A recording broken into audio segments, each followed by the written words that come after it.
Now joining us now is Assistant Secretary Rafaelito Alejandro IV, Officer in Charge of the Office of Civil Defense or OCD. We'll get updates on the government's preparedness for the rainy season. Good morning and thank you for joining us, sir.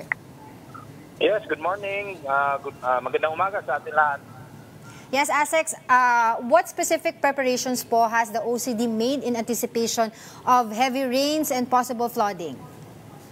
We have been preparing for the rainy season since this start of the year, no?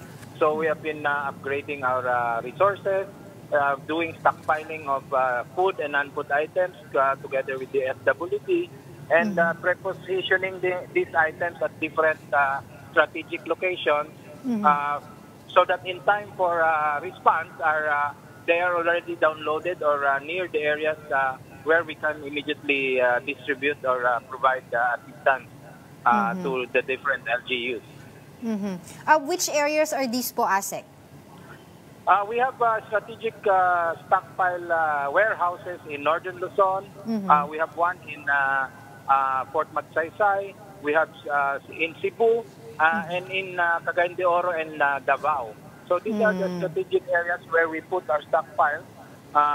Our food and non-food items so that we can strategically locate them and do immediate distribution when necessary.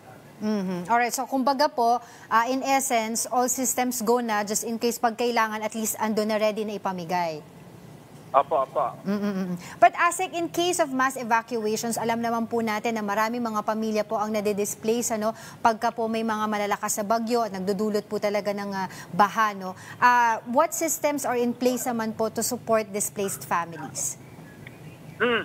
We have already our clusters, yung ating tinatawag na clusters approach system, wherein the DSWD will just activate yung ating mga camp management teams, no? Para sa i-accommodate yung mga evacuees. So tuloy-tuloy po yan. We are rehearsing that. We have SOPs for that.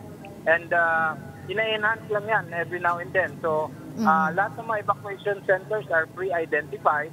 And may mga camp managers naman designated. And the system is in place. So augmentation din po ang binibigay ng ating DSWD to support local government units.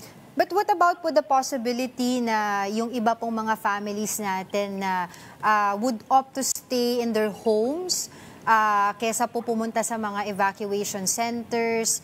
May option po ba silang ganon at mabibigyan din ba sila ng tulong kung sakasakali nasa gitna po sila ng baha yung kanilang area? Opo. May option din na ganon, no, na yung assistance ay bibigay sa kanila as long as safe yung kanilang lugar, no? Kunwari, kung baha naman, as long as may second level at very stable naman yung kanilang kabahayan, no need to go to evacuation center, basta safe.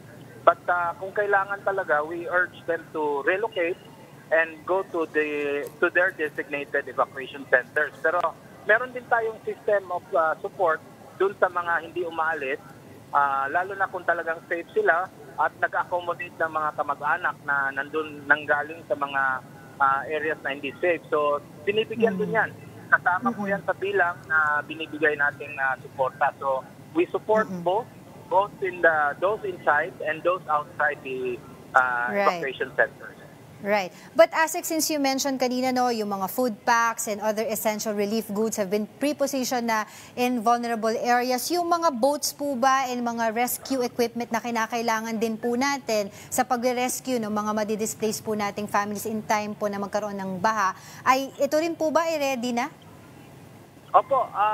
Kasi ang first responders natin ay mga LGUs. Yung mga national assets po ay nakakalat na rin yan sa mga different, kung AFP po, may mga designated units naman na handang merong mga rubber boats na ready po in different areas. So yung Coast Guard natin naka-ready din yan and ating Bureau of Fire. So kasi we operate on the basis na ang ating response ay dependent dun sa mga response units natin na nakakalat naman sila strategically in different areas to support local government response po. Pero Asik, in years of covering po typhoon-stricken areas, ang nakikita po natin problem din po dito madalas na okay, we're all ready, all systems go, lahat ng food packs and every equipment na kinakailangan. Ang nangyayari po kasi yung pagpunta doon mismo ng mga rescuers. Roads are packed also, nagtumbahan yung mga trees, yung mga poste, etc. Paano po tayo magpaplano pag ganun po yung sitwasyon natin? Opo, ang ginagawa nating planning, kasama sa planning kasi yung ating pagkandak ng tabletop, exercises, pagsasanay, no? And kinukonsider yung lahat ng mga scenarios na yan. So, yung ating mga responders ay equipped din with necessary equipment para to pave way for their movement. So, meron silang mga chainsaws, mga cutting material na maaari nilang gamitin pag na-block yung kanilang daan, no? But there are some preemptive measures na ginagawa na rin kasama yan sa plano, like mga pruning ng mga trees, no, para hindi masyado affected ng malakas na hangin or pag-ulan. So may mga preemptive measures na ginagawa din ng ating mga local government para din ma-ensure yung efficient response. So para madali na lang ang road clearing, kumbaga, i-anticipate na natin yung mga ganyang scenario. So ginagawa mo yan through exercises, tabletops, and scenario building po. So yun po ang paghahandang ginagawa natin. Asik, mandato nyo rin po ba yung mga ginagawa dito din sa Metro Manila, yung mga pagtatanggal o pagbabaklas ng mga malalaking signages or billboards sa maaari pong matumba, malaglag in times of malakas na bagyo? Opo. Kasama yan sa checklist na dapat gawin, no, ng mga LGUs. For Metro Manila, very basic po yan. Nasa checklist yan. Pag may incoming bagyo, yung mga pagtanggal ng mga malalaking tarpaulins, mga advertising material. So makikita mo sa EDSA pag maaga ang alert natin, inaayos nila yan o tinatanggal. So kasama po yan. Nasa checklist po yan na-develop natin, no, together with the ILG. Tinatawag natin dyan Operation Listo, checklist or manual. So meron na po yan. Kailangan lang po i-exercise at gawin ng ating mga local government units. Lastly, Asik, the President has already ordered government agencies to step up efforts to minimize the impact of rainy season, even ordered DPWH to clean po yung mga drainage para walang clogs na mga basura doon. But how are we coordinating with different agencies as well? And what are we doing differently to make sure na we have zero casualties? Yung ating usual cluster approach and of course yung coordination na facilities natin na nasa Aguinaldo, doon po nag-meet yung mga focal persons natin, mga in charge, no, whenever we do respond.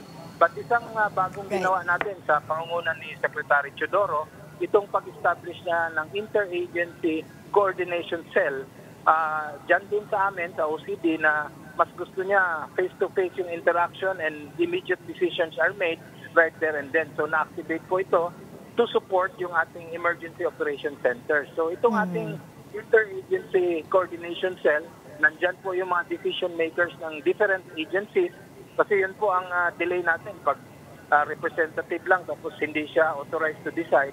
Medyo bumabagal yung responde natin. So under SNP Teodoro's guidance, meron tayong tinatawag na IACC na dun, right there and then, decisions are made para ma-implement ka agad on the ground. So, nalilesen natin yung delay dun sa proseso na yan. So, yun po yung bago na ginagawa natin under the guidance of Secretary Teodoro. And of course, in compliance to the President's directive na dapat mabilis, efficient, and effective yung response ng national government. Well, thank you so much for your time. We will continue to get in touch with you regarding this issue. Maraming salamat po, Assistant Secretary Rafaelito Alejandro IV. Maraming salamat din po.